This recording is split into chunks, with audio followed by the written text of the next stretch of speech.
The Story of the Late Mr. Elvesham by H.G. Wells.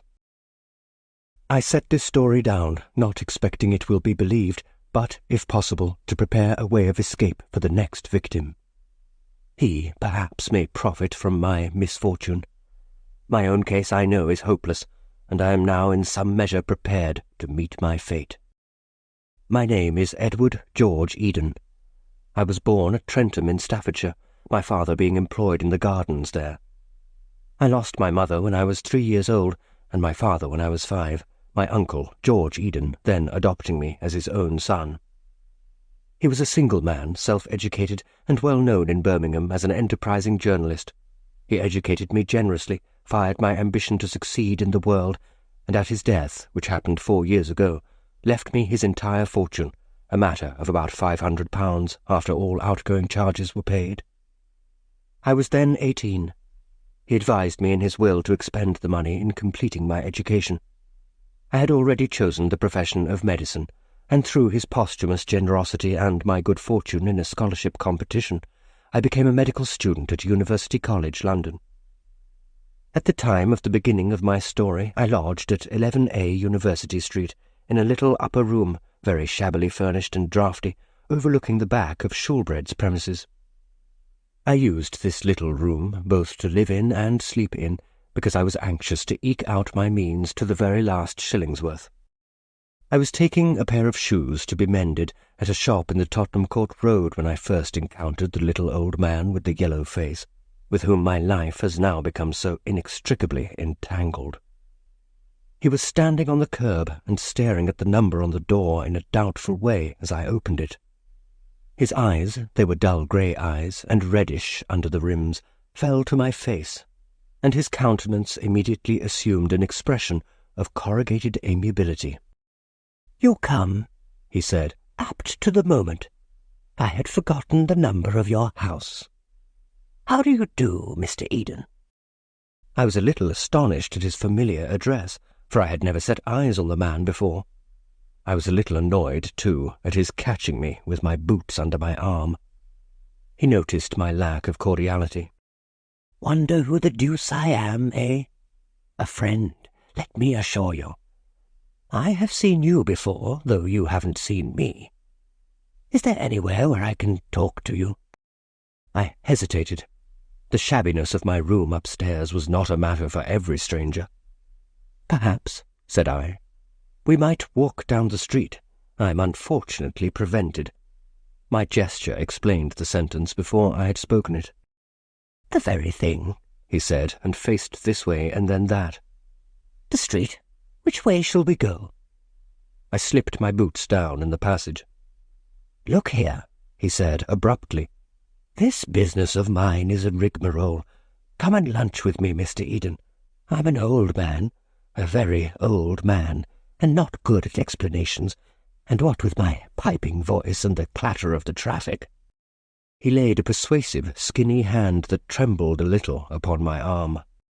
I was not so old that an old man might not treat me to a lunch. Yet at the same time I was not altogether pleased by this abrupt invitation. "I had rather—" I began. "But I had rather," he said, catching me up. "And a certain civility is surely due to my grey hairs." And so I consented and went with him. He took me to Blavatsky's. I had to walk slowly to accommodate myself to his paces, and over such a lunch as I had never tasted before, he fended off my leading questions, and I took a better note of his appearance. His clean-shaven face was lean and wrinkled, his shrivelled lips fell over a set of false teeth, and his white hair was thin and rather long. He seemed small to me, though indeed most people seemed small to me, and his shoulders were rounded and bent. And watching him I could not help but observe that he too was taking note of me, running his eyes, with a curious touch of greed in them, over me, from my broad shoulders to my sun-tanned hands, and up to my freckled face again. "And now," said he as we lit our cigarettes, "I must tell you of the business in hand. I must tell you, then, that I am an old man, a very old man." He paused momentarily. and it happens that I have money that I must presently be leaving, and never a child have I to leave it to."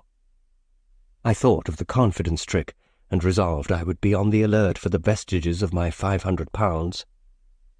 He proceeded to enlarge on his loneliness and the trouble he had to find a proper disposition of his money. "I have weighed this plan and that plan, charities, institutions, and scholarships, and libraries, and I have come to this conclusion at last." He fixed his eyes on my face. "That I will find some young fellow, ambitious, pure-minded, and poor, healthy in body and healthy in mind, and, in short, make him my heir, give him all that I have." He repeated, "Give him all that I have," so that he will suddenly be lifted out of all the trouble and struggle in which his sympathies have been educated, to freedom and influence. I tried to seem disinterested. With a transparent hypocrisy, I said, "And you want my help, my professional services, maybe, to find that person?" He smiled and looked at me over his cigarette, and I laughed at his quiet exposure of my modest pretence. "What a career such a man might have," he said. "It fills me with envy to think how I have accumulated that another man may spend. But there are conditions, of course, burdens to be imposed. He must, for instance, take my name. You cannot expect everything without some return. And I must go into all the circumstances of his life before I can accept him. He must be sound. I must know his heredity, how his parents and grandparents died, have the strictest inquiries made into his private morals." This modified my secret congratulations a little. "And do I understand," said I, "that I—" "Yes," he said almost fiercely, "you. I answered never a word. My imagination was dancing wildly. My innate scepticism was useless to modify its transports. There was not a particle of gratitude in my mind. I did not know what to say or how to say it. "But why me in particular?" I said at last. He had chanced to hear of me from Professor Hasler, he said, as a typically sound and sane young man, and he wished, as far as possible, to leave his money where health and integrity were assured. That was my first meeting with the little old man. He was mysterious about himself. He would not give his name yet, he said, and after I had answered some questions of his, he left me at the Blavatsky portal. I noticed that he drew a handful of gold coins from his pocket when it came to paying for the lunch. His insistence upon bodily health was curious. In accordance with an arrangement we had made, I applied that day for a life policy in the Loyal Insurance Company for a large sum, and I was exhaustively overhauled by the medical advisers of that company in the subsequent week. Even that did not satisfy him, and he insisted I must be re-examined by the great Dr. Henderson. It was Friday in Whitsun week before he came to a decision. He called me down quite late in the evening, nearly 9 it was, from cramming chemical equations for my preliminary scientific examination. He was standing in the passage under a feeble gas lamp, and his face was a grotesque interplay of shadows. He seemed more bowed than when I had first seen him, and his cheeks had sunk in a little. His voice shook with emotion. "Everything is satisfactory, Mr. Eden," he said. "Everything is quite satisfactory. And this night of all nights, you must dine with me and celebrate your accession." He was interrupted by a cough. "You won't have long to wait, either," he said, wiping his handkerchief across his lips and gripping my hand with his long, bony claw that was disengaged. "Certainly not very long to wait." We went into the street and called a cab. I remember every incident of that drive vividly, the swift, easy motion, the vivid contrast of gas and oil and electric light, the crowds of people in the streets, the place in Regent Street to which we went, and the sumptuous dinner we were served there. I was disconcerted at first by the well-dressed waiters' glances at my rough clothes, bothered by the stones of the olives, but as the champagne warmed my blood, my confidence revived. At first the old man talked of himself. He had already told me his name in the cab. He was Egbert Elvesham, the great philosopher, whose name I had known since I was a lad at school. It seemed incredible to me that this man, whose intelligence had so early dominated mine, this great abstraction, should suddenly realize itself as this decrepit familiar figure. I dare say every young fellow who has suddenly fallen among celebrities has felt something of my disappointment. He told me now of the future that the feeble streams of his life would presently leave dry for me. Houses, copyrights, investments. I had never suspected that philosophers were so rich. He watched me drink and eat with a touch of envy. "What a capacity for living you have," he said, and then, with a sigh of relief I could have thought it, "It will not be long." "Aye," said I, my head swimming now with champagne. "I have a future, perhaps, of a passing agreeable sort, thanks to you. I shall now have the honour of your name. But you have a past, such a past as is worth all my future."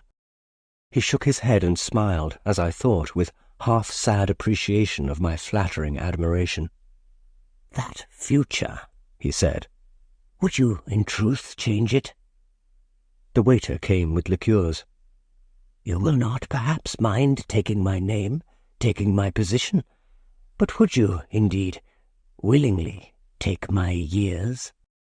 "With your achievements," said I gallantly. He smiled again. "Kimmel, both," he said to the waiter, and turned his attention to a little paper packet he had taken from his pocket. "This hour," said he, "this after-dinner hour is the hour of small things. Here is a scrap of my unpublished wisdom." He opened the packet with his shaking yellow fingers and showed a little pinkish powder on the paper. "This," said he, "well, you must guess what it is. But Kimmel, put but a dash of this powder in it, is Himmel." His large greyish eyes watched mine with an inscrutable expression. It was a bit of a shock to me to find this great teacher gave his mind to the flavour of liqueurs. However, I feigned an interest in his weakness, for I was drunk enough for such small sycophancy. He parted the powder between the little glasses, and, rising suddenly with a strange, unexpected dignity, held out his hand towards me. I imitated his action, and the glasses rang. "To a quick succession," said he, and raised his glass towards his lips. "Not that," I said hastily, "not that." He paused, with the liqueur at the level of his chin, and his eyes blazing into mine. "To a long life," said I. He hesitated. "Ha! To a long life," said he, with a sudden bark of laughter, and with eyes fixed on one another we tilted the little glasses. His eyes looked straight into mine, and as I drained the stuff off, I felt a curiously intense sensation. The first touch of it set my brain in a furious tumult. I seemed to feel an actual physical stirring in my skull, and a seething humming filled my ears. I did not notice the flavour in my mouth, the aroma that filled my throat. I saw only the grey intensity of his gaze that burnt into mine.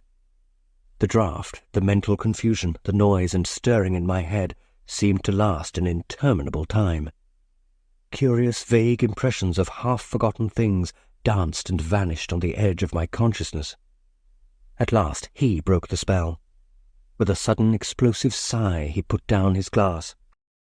"Well," he said. "It's glorious," said I, though I had not tasted the stuff. My head was spinning. I sat down. My brain was chaos. Then my perception grew clear and minute, as though I saw things in a concave mirror. His manner seemed to have changed into something nervous and hasty. He pulled out his watch and grimaced at it.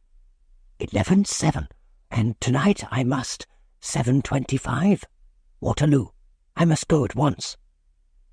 He called for the bill and struggled with his coat. Officious waiters came to our assistance. In another moment I was wishing him good-bye over the apron of a cab, and still with an absurd feeling of minute distinctness, as though, how can I express it, I not only saw but felt through an inverted opera glass. "That stuff," he said. He put his hand to his forehead. "I ought not to have given it to you. It will make your head split tomorrow. Wait a minute. Here." He handed me out a little flat thing like a seidlitz powder. "Take that in water as you are going to bed. The other thing was a drug. Not till you're ready to go to bed, mind. It will clear your head, that's all. One more shake. Futuros." I gripped his shriveled claw. "Goodbye," he said, and by the droop of his eyelids I judged he too was a little under the influence of that brain-twisting cordial. He recollected something else with a start, felt in his breast pocket, and produced another packet, this time a cylinder the size and shape of a shaving stick. "Here," said he. "I'd almost forgotten. Don't open this until I come tomorrow, but take it now." It was so heavy that I well nigh dropped it. "All right," said I, and he grinned at me through the cab window as the cabman flicked his horse into wakefulness. It was a white packet he had given me, with red seals at either end and along its edge. "If this isn't money," said I, "it's platinum or lead." I stuck it with elaborate care into my pocket, and with a whirling brain walked home through the Regent Street loiterers and the dark back streets beyond Portland Road. I remember the sensations of that walk very vividly, strange as they were. I was still so far myself that I could notice my strange mental state, and wonder whether this stuff I had had was opium, a drug beyond my experience. It is hard now to describe the peculiarity of my mental strangeness. Mental doubling vaguely expresses it. As I was walking up Regent Street, I found in my mind a queer persuasion that it was Waterloo Station, and had an odd impulse to get into the Polytechnic as a man might get into a train. I put a knuckle in my eye, and it was Regent Street. How can I express it? You see a skilful actor looking quietly at you. He pulls a grimace, and lo, another person. Is it too extravagant if I tell you that it seemed to me as if Regent Street had, for the moment, done that? Then, being persuaded it was Regent Street again, I was oddly muddled about some fantastic reminiscences that cropped up. 30 years ago, thought I, it was here that I quarrelled with my brother. Then I burst out laughing, to the astonishment and encouragement of a group of night prowlers. 30 years ago I did not exist, and never in my life had I boasted a brother. The stuff was surely liquid folly, for the poignant regret for that lost brother still clung to me. Along Portland Road the madness took another turn. I began to recall vanished shops, and to compare the street with what it used to be. Confused, troubled thinking is comprehensible enough after the drink I had taken, but what puzzled me were these curiously vivid phantasm memories that had crept into my mind, and not only the memories that had crept in, but also the memories that had slipped out. I stopped opposite Stevens, the natural history dealer's, and cudgelled my brains to think what he had to do with me. A bus went by and sounded exactly like the rumbling of a train. I seemed to be dipped into some dark, remote pit for the recollection. "Of course," I said at last, "he has promised me 3 frogs tomorrow. Odd, I should have forgotten." Do they still show children dissolving views? In those I remember one view would begin like a faint ghost and grow and oust another. In just that way it seemed to me that a ghostly set of new sensations was struggling with those of my ordinary self. I went on through Euston Road to Tottenham Court Road, puzzled and a little frightened, and scarcely noticed the unusual way I was taking, for commonly I used to cut through the intervening network of back streets. I turned into University Street to discover that I had forgotten my number. Only by a strong effort did I recall 11A, and even then it seemed to me that it was a thing some forgotten person had told me. I tried to steady my mind by recalling the incidents of the dinner, and for the life of me I could conjure up no picture of my host's face. I saw him only as a shadowy outline, as one might see oneself reflected in a window through which one was looking. In his place, however, I had a curious exterior vision of myself, sitting at a table, flushed, bright-eyed and talkative. "I must take this other powder," said I. "This is getting impossible." I tried the wrong side of the hall for my candle and the matches, and had a doubt of which landing my room might be on. "I'm drunk," I said, "that's certain," and blundered needlessly on the staircase to sustain the proposition. At the first glance my room seemed unfamiliar. "What rot!" I said, and stared about me. I seemed to bring myself back by the effort, and the odd phantasmal quality passed into the concrete familiar. There was the old glass still, with my notes on the albumen stuck in the corner of the frame, my old everyday suit of clothes pitched about the floor. And yet it was not so real after all. I felt an idiotic persuasion trying to creep into my mind, as it were, that I was in a railway carriage, in a train just stopping, that I was peering out of the window at some unknown station. I gripped the bed rail firmly to reassure myself. "It's clairvoyance, perhaps," I said. "I must write to the Psychical Research Society." I put the rouleau on my dressing table, sat on my bed, and began to take off my boots. It was as if the picture of my present sensations was painted over some other picture that was trying to show through. "Curse it," said I. "My wits are going, or am I in two places at once?" Half undressed, I tossed the powder into a glass and drank it off. It effervesced and became a fluorescent amber colour. Before I was in bed, my mind was already tranquilized. I felt the pillow at my cheek, and thereupon I must have fallen asleep. I awoke abruptly out of a dream of strange beasts and found myself lying on my back. Probably everyone knows that dismal emotional dream from which one escapes, awake indeed, but strangely cowed. There was a curious taste in my mouth, a tired feeling in my limbs, a sense of cutaneous discomfort. I lay with my head motionless on my pillow, expecting that my feeling of strangeness and terror would pass away, and that I should then doze off again to sleep. But instead of that, my uncanny sensations increased. At first I could perceive nothing wrong about me. There was a faint light in the room, so faint that it was the very next thing to darkness, and the furniture stood out in it as vague blots of absolute darkness. I stared with my eyes just over the bedclothes.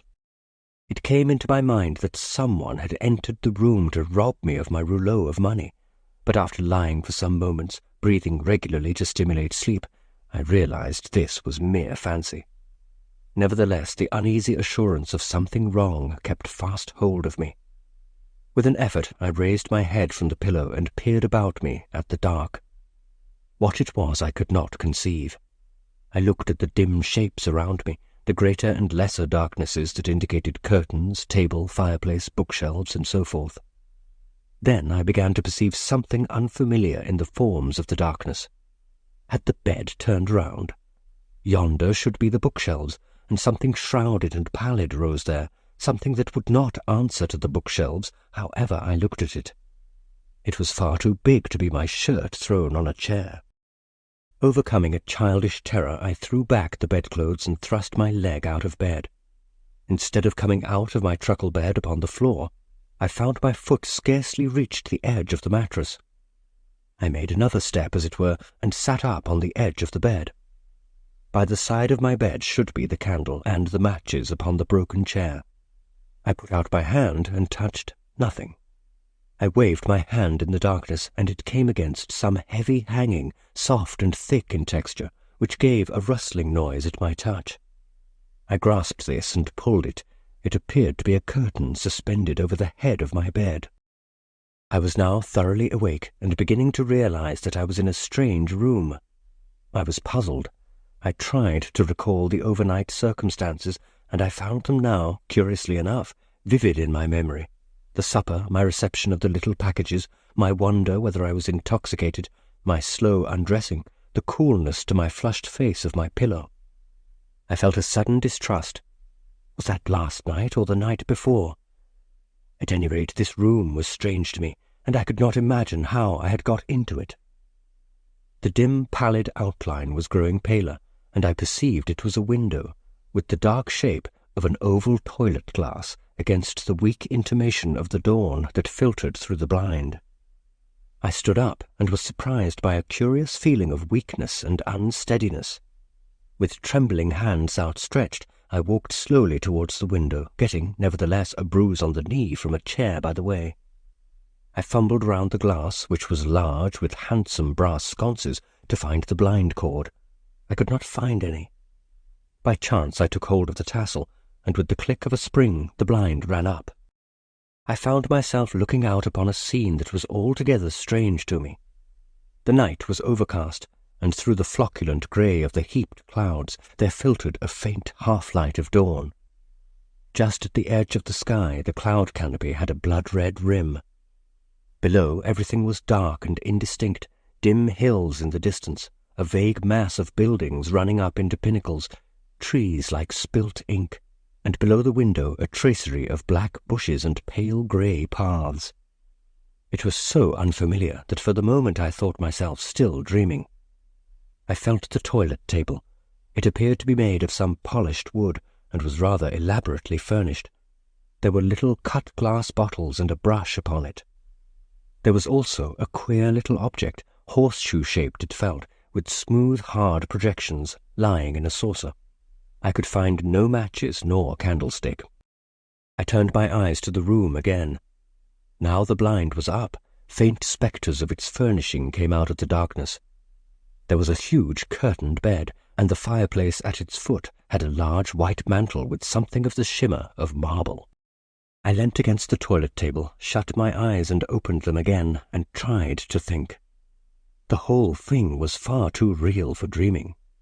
I was inclined to imagine there was still some hiatus in my memory as a consequence of my draught of that strange liqueur, that I had come into my inheritance perhaps, and suddenly lost my recollection of everything since my good fortune had been announced. Perhaps if I waited a little, things would be clear to me again. Yet my dinner with old Elvesham was now singularly vivid and recent. The champagne, the observant waiters, the powder and the liqueurs, I could have staked my soul it all happened a few hours ago.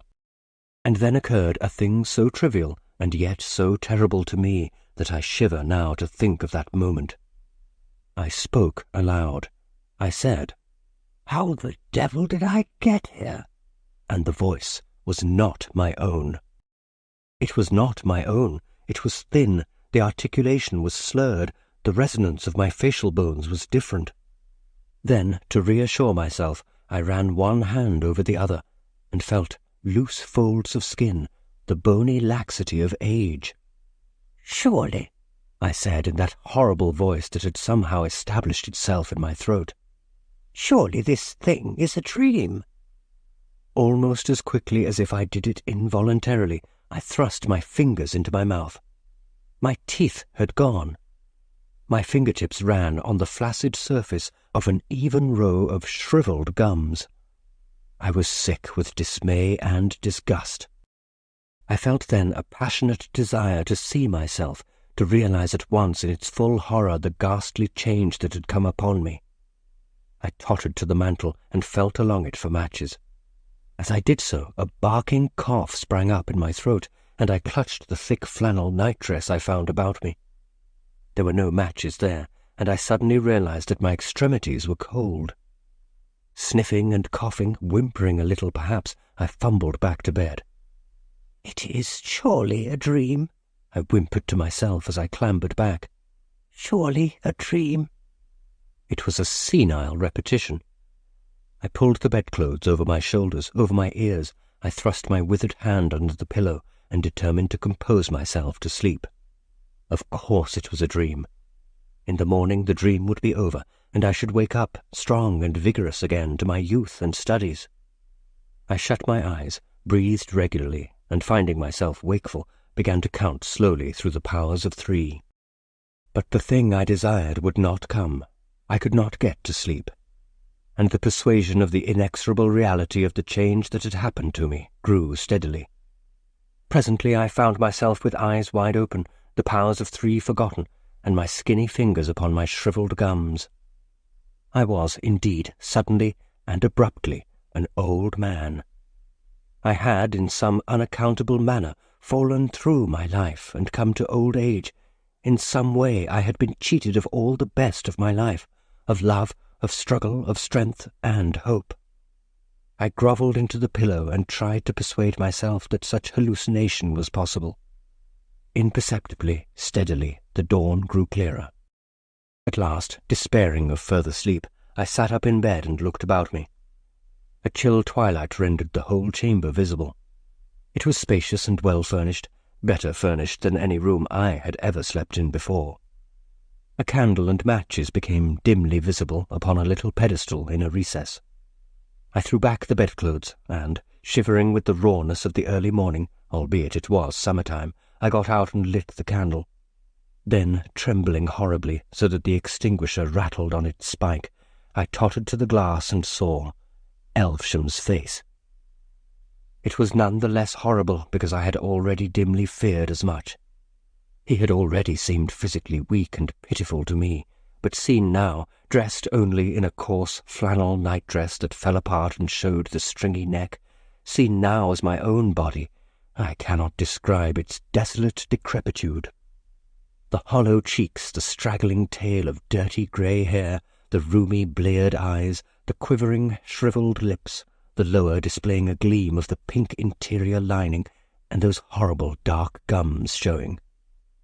You, who are mind and body together at your natural years, cannot imagine what this fiendish imprisonment meant to me.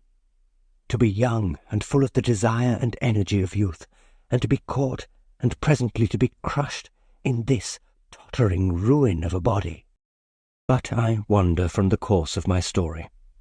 For some time I must have been stunned at this change that had come upon me. It was daylight when I did so far gather myself together as to think. In some inexplicable way I had been changed, though how, short of magic, the thing had been done, I could not say. And as I thought, the diabolical ingenuity of Elvesham came home to me. It seemed plain to me that as I found myself in his, so he must be in possession of my body, of my strength, that is, and my future. But how to prove it? Then, as I thought, the thing became so incredible, even to me, that my mind reeled, and I had to pinch myself, to feel my toothless gums, to see myself in the glass, and touch the things about me, before I could steady myself to face the facts again. Was all life hallucination? Was I indeed Elvesham, and he me? Had I been dreaming of Eden overnight? Was there any Eden? But if I was Elvesham, I should remember where I was on the previous morning, the name of the town in which I lived, what happened before the dream began. I struggled with my thoughts. I recalled the queer doubleness of my memories overnight. But now my mind was clear. Not the ghost of any memories, but those proper to Eden could I raise. "This way lies insanity," I cried in my piping voice. I staggered to my feet, dragged my feeble, heavy limbs to the wash-hand stand, and plunged my grey head into a basin of cold water. Then, toweling myself, I tried again. It was no good. I felt, beyond all question, that I was indeed Eden, not Elvesham, but Eden in Elvesham's body. Had I been a man of any other age, I might have given myself up to my fate as one enchanted. But in these sceptical days miracles do not pass current. Here was some trick of psychology. What a drug and a steady stare could do, a drug and a steady stare, or some similar treatment, could surely undo. Men have lost their memories before. But to exchange memories as one does umbrellas, I laughed. Alas, not a healthy laugh, but a wheezing, senile titter. I could have fancied old Elvesham laughing at my plight, and a gust of petulant anger, unusual to me, swept across my feelings. I began dressing eagerly in the clothes I found lying about on the floor, and only realized when I was dressed that it was an evening suit I had assumed. I opened the wardrobe and found some more ordinary clothes, a pair of plaid trousers, and an old-fashioned dressing gown.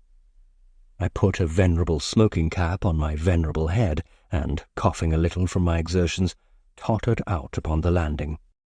It was then perhaps 6:15, and the blinds were closely drawn and the house quite silent. The landing was a spacious one. A broad, richly carpeted staircase went down into the darkness of the hall below, and before me a door ajar showed me a writing-desk, a revolving bookcase, the back of a study chair, and a fine array of bound books, shelf upon shelf. "My study," I mumbled and walked across the landing. Then, at the sound of my voice, a thought struck me, and I went back to the bedroom and put in the set of false teeth. They slipped in with the ease of old habit. "That's better," said I, gnashing them, and so returned to the study. The drawers of the writing desk were locked. Its revolving top was also locked. I could see no indications of the keys, and there were none in the pockets of my trousers. I shuffled back at once to the bedroom and went through the dress suit and afterwards the pockets of all the garments I could find. I was very eager, and one might have imagined that burglars had been at work to see my room when I had done.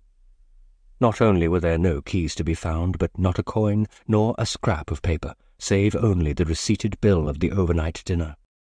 A curious weariness asserted itself. I sat down and stared at the garments flung here and there, their pockets turned inside out. My first frenzy had already flickered out. Every moment I was beginning to realize the immense intelligence of the plans of my enemy, to see more and more clearly the hopelessness of my position. With an effort I rose and hurried, hobbling into the study again. On the staircase was a housemaid pulling up the blinds. She stared, I think, at the expression on my face. I shut the door of the study behind me and, seizing a poker, began an attack upon the desk. That is how they found me. The cover of the desk was split, the lock smashed, the letters torn out of the pigeonholes and tossed about the room. In my senile rage, I had flung about the pens and other such light stationery and overturned the ink. Moreover, a large vase upon the mantel had got broken, I do not know how. I could find no cheque-book, no money, no indications of the slightest use for the recovery of my body. I was battering madly at the drawers when the butler, backed by 2 women servants, intruded upon me. That, simply, is the story of my change. No one will believe my frantic assertions. I am treated as one demented, and even at this moment I am under restraint. But I am sane, absolutely sane, and to prove it I have sat down to write this story minutely as the things happened to me. I appeal to the reader whether there is any trace of insanity in the style or method of the story he has been reading. I am a young man locked away in an old man's body, but the clear fact is incredible to everyone. Naturally I appear demented to those who will not believe this. Naturally I do not know the names of my secretaries, of the doctors who come to see me, of my servants and neighbours, of this town, wherever it is where I find myself. Naturally I lose myself in my own house and suffer inconveniences of every sort. Naturally I ask the oddest questions. Naturally I weep and cry out and have paroxysms of despair. I have no money and no cheque-book. The bank will not recognize my signature, for I suppose that, allowing for the feeble muscles I now have, my handwriting is still Eden's. These people about me will not let me go to the bank personally. It seems indeed there is no bank in this town, and that I have an account in some part of London. It seems that Elvesham kept the name of his solicitor secret from all his household. I can ascertain nothing. Elvesham was, of course, a profound student of mental science, and all my declarations of the facts of the case merely confirm the theory that my insanity is the outcome of overmuch brooding upon psychology. Dreams of the personal identity, indeed. 2 days ago I was a healthy youngster with all life before me. Now I am a furious old man, unkempt and desperate and miserable, prowling about a great, luxurious, strange house, watched, feared and avoided as a lunatic by everyone about me. And in London is Elvesham, beginning life again in a vigorous body, and with all the accumulated knowledge and wisdom of 70. He has stolen my life. What has happened I do not clearly know. In the study are volumes of manuscript notes referring chiefly to the psychology of memory, and parts of what may be either calculations or ciphers in symbols absolutely strange to me. In some passages there are indications that he was also occupied with the philosophy of mathematics. I take it he has transferred the whole of his memories, the accumulation that makes up his personality, from this old withered brain of his to mine, and similarly that he has transferred mine to his discarded tenement. Practically, that is, he has changed bodies. But how such a change may be possible is without the range of my philosophy. I have been a materialist for all my thinking life, but here, suddenly, is a clear case of man's detachability from matter. One desperate experiment I am about to try. I sit writing here before putting the matter to issue. This morning, with the help of a table knife that I had secreted at breakfast, I succeeded in breaking open a fairly obvious secret drawer in this wrecked writing desk. I discovered nothing save a little green glass phial containing a white powder. Round the neck of the phial was a label, and thereupon was written this one word: release. This maybe is most probably poison.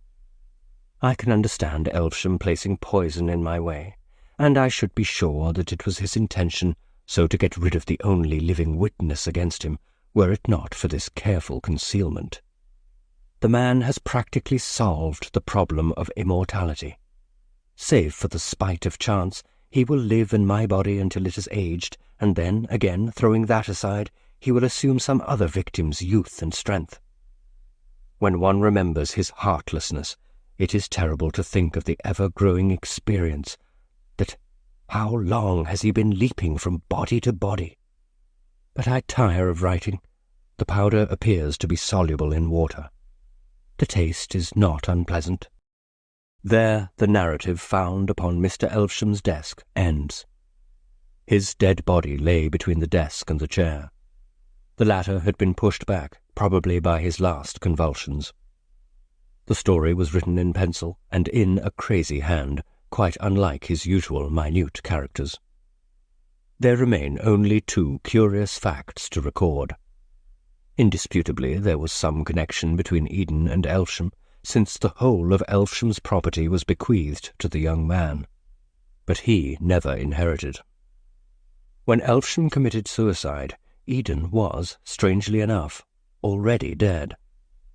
24 hours before, he had been knocked down by a cab and killed instantly at the crowded crossing at the intersection of Gower Street and Euston Road. So that the only human being who could have thrown light upon this fantastic narrative is beyond the reach of questions. Without further comment, I leave this extraordinary matter to the reader's individual judgment. If you like the video, put a like, subscribe to the channel and click on the bell to not miss our new videos.